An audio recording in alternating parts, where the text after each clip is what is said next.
bienvenue sur la chaîne Helleuse Guidance. Alors ce mois-ci, je suis très en retard parce que j'ai un mois très chargé. Donc je vous propose des petits tirages sentimentaux. Je vais les diviser. Là, ce sera les tirages relationnels. Je ferai des vidéos à part pour les tirages des célibataires ou de la vie émotionnelle. Donc pour ce faire, je vais utiliser comme d'habitude les cartes du portail des 12 d'Alias Kay pour les cartes signes. Et on va faire le tirage signe par signe avec The Light Seers Tarot. Vous aurez bien évidemment les références dans la partie information de la vidéo. Et puis, je crois que je vous ai tout dit. Si ce n'est merci à tous pour vos abonnements, vos likes, vos commentaires, vos souscriptions. C'est toujours un plaisir pour moi de vous retrouver chaque mois. Allez, à tout de suite pour vos guidances. Les béliers. Allez, c'est parti. Donc, on y va. Pour le tirage relationnel des béliers sur le mois de décembre 2021. Alors, le partenaire est en 8 d'épée. Hop, je vais essayer de bien cadrer quand même, voilà. Le 8 d'épée. Ok, on a un partenaire qui manque de confiance en lui, qui est probablement pris dans quelque chose qui le contraint, mais qui ne voit pas bien comment il pourrait s'en sortir tout seul. Le 8 d'épée, c'est vraiment, j'ai le bandeau posé sur les yeux, je ne vois pas où je vais, je ne vois pas l'issue, mais il suffirait que j'enlève le bandeau pour pouvoir découvrir qu'il y a d'autres solutions, d'autres issues. Donc on a visiblement un partenaire qui se sent un peu pris au piège et qui se sent coincé, surtout dans une situation qui n'est pas forcément la relation en elle-même, hein, qui peut être aussi quelque chose d'extérieur, mais qui l'entrave dans la relation. Vous êtes en as de pentacle. Vous avez cette dynamique de vous dire que peut-être que rien n'est encore fait, mais il y a du potentiel, il y a du possible. Avec l'as de pentacle, c'est quand même toujours assez prometteur. Donc, et c'est également une carte qui est assez représentative du bélier d'ailleurs, hein, puisque c'est le début, le démarrage, l'impulsion. Donc, on a quand même quelque chose d'assez...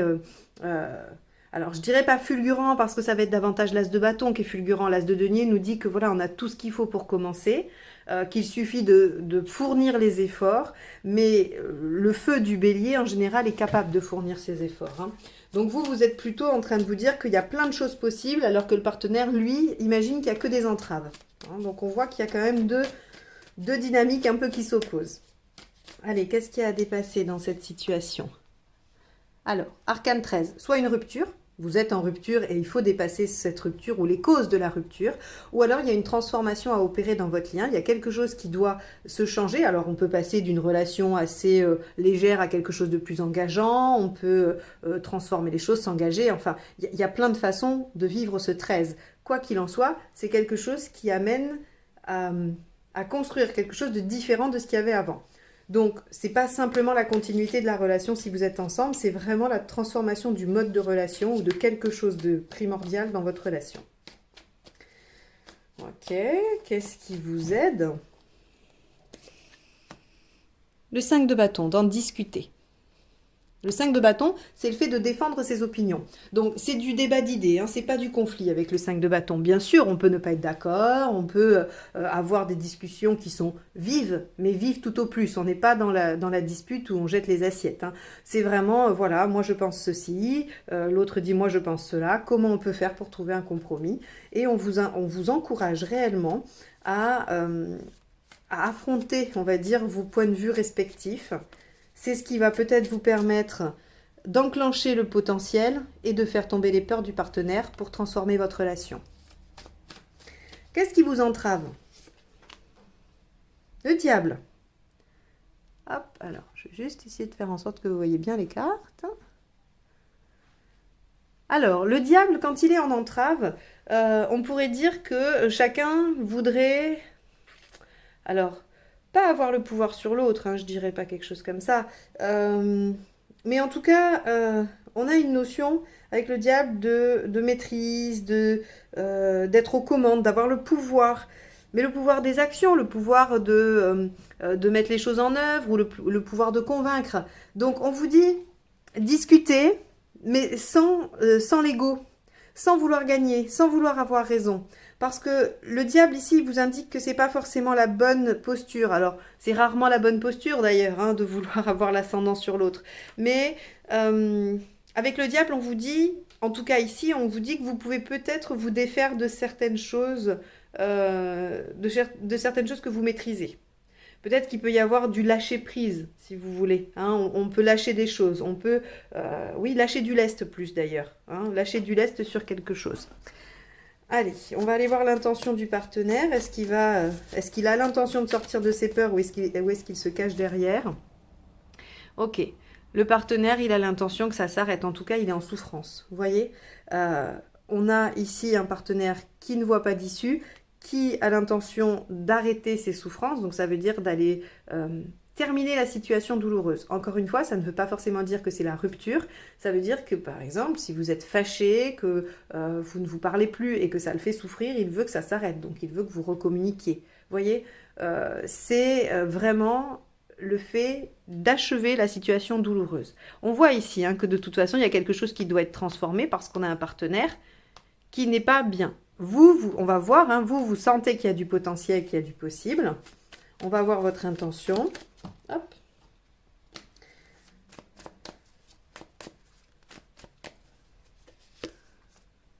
Cinq d'épée. Bon, alors cette carte, elle est peut-être plus pour vous, le bélier. Le 5 d'épée, c'est je veux avoir raison parce que si j'admettais que, bon, peut-être que j'ai pas tout à fait raison, eh bien, ça viendrait trop blesser ma fierté ou mon ego.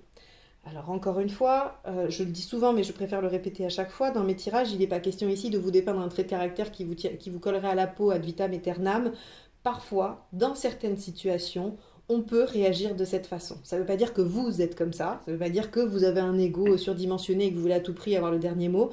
Ça veut simplement dire que visiblement, là, dans cette situation qui vous préoccupe, il y a quelque chose que vous n'arrivez pas à lâcher parce que sinon vous vous sentiriez rabaissé, diminué. Ce qui est peut-être le cas d'ailleurs. Hein.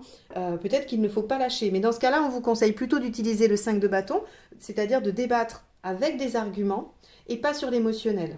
Et pas juste dire c'est comme ça parce que je veux que ce soit comme ça. Il faudrait le justifier parce que probablement que le partenaire n'a pas saisi ou alors ne cerne pas ce qui vous préoccupe ou ce qui vous dérange. Encore une fois, ça peut être dans certaines situations tout à fait limpide et le partenaire peut être manipulateur. Oui, ça pourrait être une interprétation, mais elle est tellement pointue et elle doit, à mon avis, concerner tellement peu de personnes que je ne préfère pas m'axer là-dessus. Là, on vous dit... Vous sentez qu'il y a du possible, mais vous êtes un peu tenu sur je veux avoir raison et rien d'autre, je ne peux entendre aucun autre argument. Ici, on vous dit il faut entendre l'argument de l'autre. Le 5 de bâton, c'est le débat d'idées. C'est vraiment chacun donne ses arguments. Le partenaire, lui, ne semble pas voir d'issue, ou en tout cas, il est en difficulté pour percevoir des solutions. Il veut aller au-delà de ce 13, donc c'est-à-dire soit opérer cette transformation, soit dépasser cette rupture. Il veut que ça s'arrête, il souffre. Ok. L'issue. L'empereur. Ok. On va aller voir les conseils. Parce que l'empereur nous parle de stabilité, d'ancrage. Il peut nous parler d'engagement. Mais là, avec le reste du tirage, je ne sais pas quel axe prendre. Donc, je vais regarder les conseils et j'essaierai de revenir sur cette interprétation-là. Le 9 de bâton, sortir de sa zone de confort. Le 4 d'épée, prendre un temps de pause et réfléchir. Et le soleil, ok. Bon. On vous conseille déjà, en plus d'être dans le débat d'idées, dans l'échange, on vous conseille de voir les aspects positifs, ok? Le 19, c'est je suis dans l'instant présent et j'essaye de profiter de ce qui est bien, de ce qui est bon. Je me centre sur le positif. Je me centre sur tout ce qui me rend heureux, ce qui me procure de la joie. Je fais une pause et je réfléchis. Le 4 d'épée, c'est le repos du guerrier entre deux batailles, mais il ne faut pas oublier que le guerrier, quand il est entre deux batailles, il se remet au niveau physique, mais il anticipe sa stratégie pour la bataille suivante. Donc, il y a quand même une activité mentale, intellectuelle, même si on fait une pause. D'ailleurs, peut-être que cette pause, elle était salutaire, nécessaire. Si ici, ça représente une rupture qu'il y a à dépasser, on vous dit que c'était salutaire, qu'il fallait réfléchir à comment arriver à concilier vos arguments pour que la situation douloureuse s'arrête, que vous puissiez être restauré ou réparé par rapport à ce qui s'est passé pour vous, à la fierté ou l'ego. Hein. Donc, on voit que tout ça, finalement, ça s'ancre dans quelque chose qui était à vivre et qui doit être travaillé. Pourquoi c'est arrivé? Quelles leçons en a-t-on à retirer? Eh bien, déjà, à se recentrer sur le positif, accepter de faire une pause et de réfléchir et sortir de sa zone de confort pour à mon avis, discuter, lâcher du contrôle, lâcher de l'ego et lâcher sur des réticences ou sur des blocages pour le partenaire. Ok, bon, voilà pour vous les béliers ce que nous dit votre tirage relationnel du mois de décembre. J'espère que ça vous permettra d'avoir quelques pistes de réflexion puisque c'est le seul objectif de mes tirages. Si vous vous arrêtez là, je vous remercie. Je vous souhaite de passer un bon mois de décembre et je vous dis à très vite pour de nouvelles guidances. Bye bye.